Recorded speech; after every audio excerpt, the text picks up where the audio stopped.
The Nature of Predators, Part 9, by Space Paladin 15. Memory Transcription Subject, Captain Sovlin, Federation Fleet Command.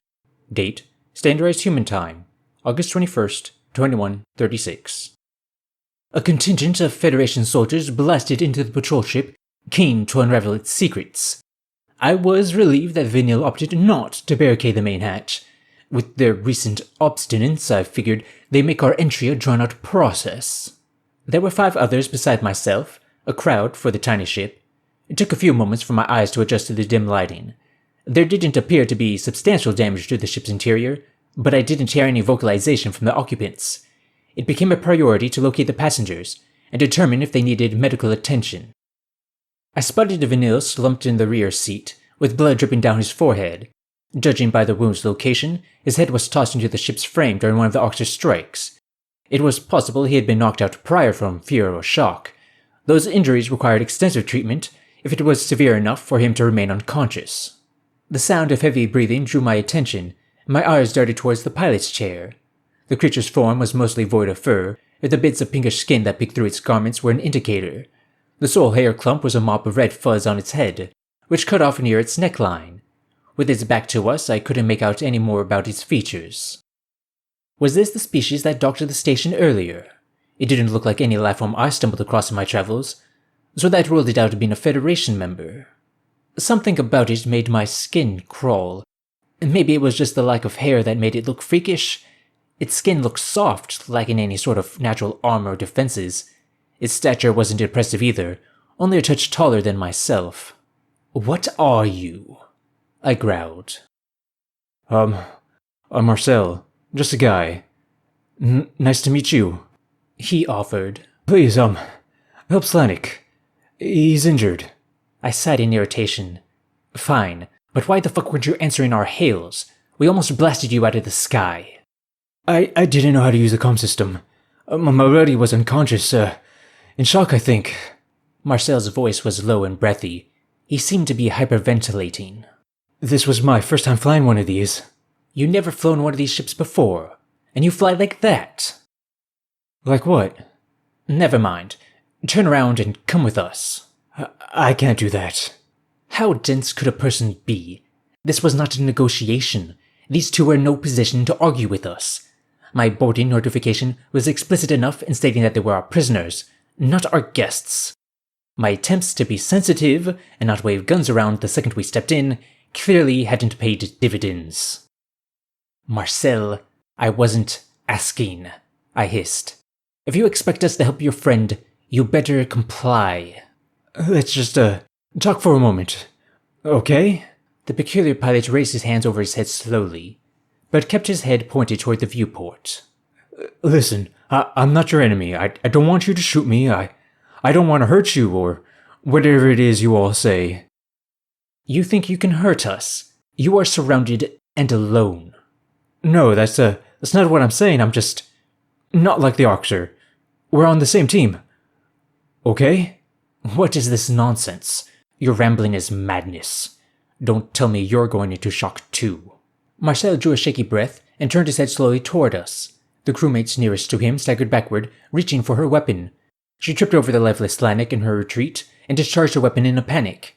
The round ended up buried in the ceiling, punching a hole in the already battered ship. Firing plasma guns and demonstrating reckless trigger discipline in a contained spaceship? The damn thing was venting atmosphere as we spoke. The crewmate earned a scorching glare from me. I was appalled with her behavior. "What has gotten into you?" I screeched. "Holster your weapon at once. I'll have you disciplined for your—" "Captain Sovlin," another crewmate interrupted in a squeaky whisper. Look, it's one of them." My gaze fitted back over to Marcel. A shock stabbed at my heart. My insides twisted into knots. The pilot sported binocular vision. Just like the Oxer, a cruel intelligence glistened through his beady eyes, even as he tried to avert them. Every time he directed his gaze at someone, it felt like they were being tracked. His inky pupils were no more than dilated pools of hunger. The pieces fell together as I gaped at Marcel dumbfounded. A Cardinal Hunter on a Republic ship could only mean one thing. The Vanille homeworld was occupied by an army of predators, and in all likelihood, their species was enslaved. These beasts must be the reason for that distress signal a few weeks ago. Perhaps I owed the Vanille an apology, since I had misjudged them so terribly. The tragedy they endured was unspeakable. The monsters probably threatened to kill their entire populace if they tried anything, which was why Tava betrayed us. Her decision-making was still terrible, but something I could forgive. Chasing the Federation Armada off under duress was different to abandoning her friends. The resentment festering inside of me dissipated in an instant, replaced by a burning hatred. We had never gotten our paws on one of the reptiles, so we'd have to settle for the next best thing. I would not let Marcel's species follow in the Oxer's footsteps. I would make them pay for everything they had done tenfold. Marcel's hands trembled, and he closed his eyes. Guys, I'm just here to fight the Oxer. What they've done is despicable, and we would never— Quiet. Get on the ground. My voice was cold and assertive, as I raised my sidearm at him. Don't shoot him unless he pushes us. I want him alive. The predator obeyed, sprawling out prone on the floor. He was lying flat on his stomach, so his eyes were facing the ground. He linked his dexterous stitches behind his head, as though to prove he wouldn't take a swipe at us. My soldiers gave me an expectant look, waiting for orders. Did they presume I had the answer to everything? There was nothing in the book about predators hiding in plain sight. But if I didn't take command, there was going to be a total collapse of control. The last thing I wanted was my unit fleeing and leaving this creature on the loose in our territory. Protect Slanik until medical assistance arrives, I said, gesturing toward the unconscious Vanille. Get him out of here and somewhere safe. Be gentle with him when he wakes. Make sure he knows he's free and that he never has to see this monster again. Marcel stiffened. Free? Slanik is— Another word and I'll kill you. Don't tempt me, freak.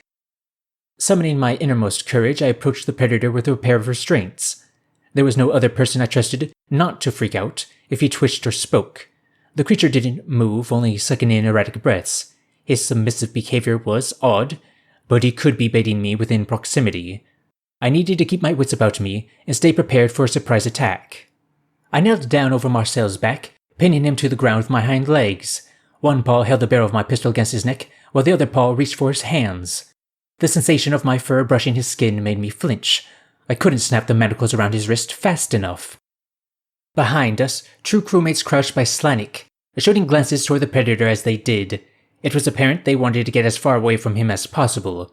We had to wait for the ship medics to arrive with a stretcher and drugs, though. If the Vanille had spinal damage, it was too risky to transport him without professional supervision. That said, the damn doctor was taking his sweet time arriving. I was the one stuck guarding a novel predator, absorbing the full brunt of the terror. The minutes standing by Marcel seemed to drag. It was agony, even as he remained compliant and silent. A part of me wanted to put a bullet in his brain and be done with it. You're pressing way too hard on the prisoner's abdomen. A disapproving voice drifted from the ship's entrance, earning a relieved sigh from me. Dr. Zarn strode in, scanning the scene. What's going on here, Captain? Don't ask. I need a sedative. Now, I replied. For a new species? We have no idea which drugs are safe, or how they could interact with its nervous system. I can't sign on to this.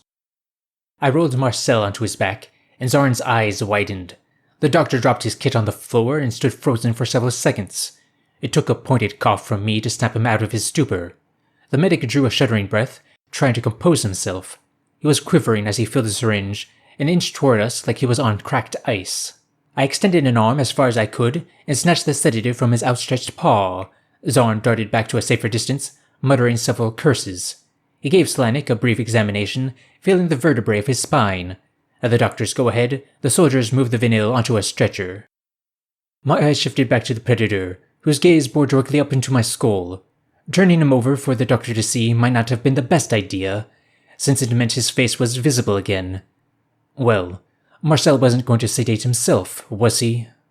Fucking hell. Here goes nothing, I growled.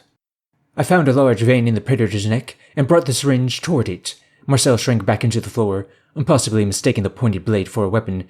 It was doubtful his species had any concept of medicine. With a quick motion, I jabbed the needle into his pale skin.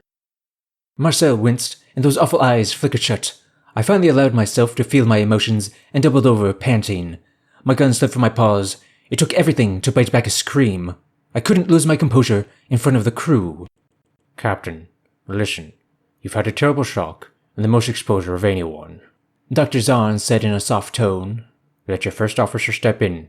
You need a rest. You're risking cardiac arrest if you push yourself any further. Let Russell call the shots. Over my dead body, I snorted. I will be the one to tell Peary, and to move this thing to a holding cell. The doctor flicked his ears in disdain.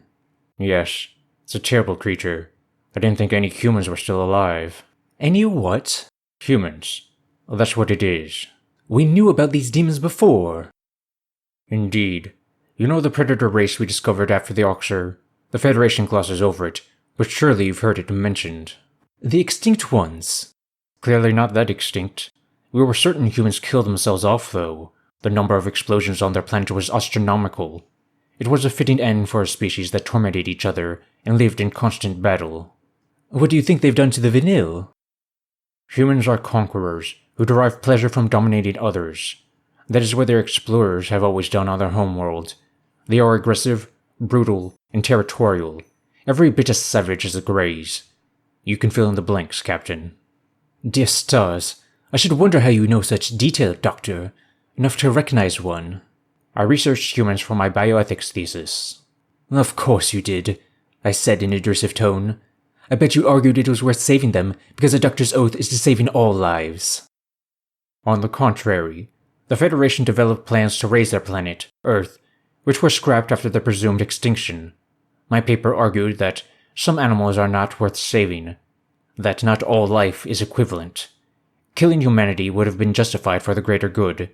It was our moral obligation to follow through, even. I never thought I'd hear those words from you, Zarn. Humans must be irredeemable. I glowered at Marcel's lifeless form. My mind was buzzing with thoughts of a fiery raid on this Earth. Well then, I suppose it's time to tell Peary we have unfinished business.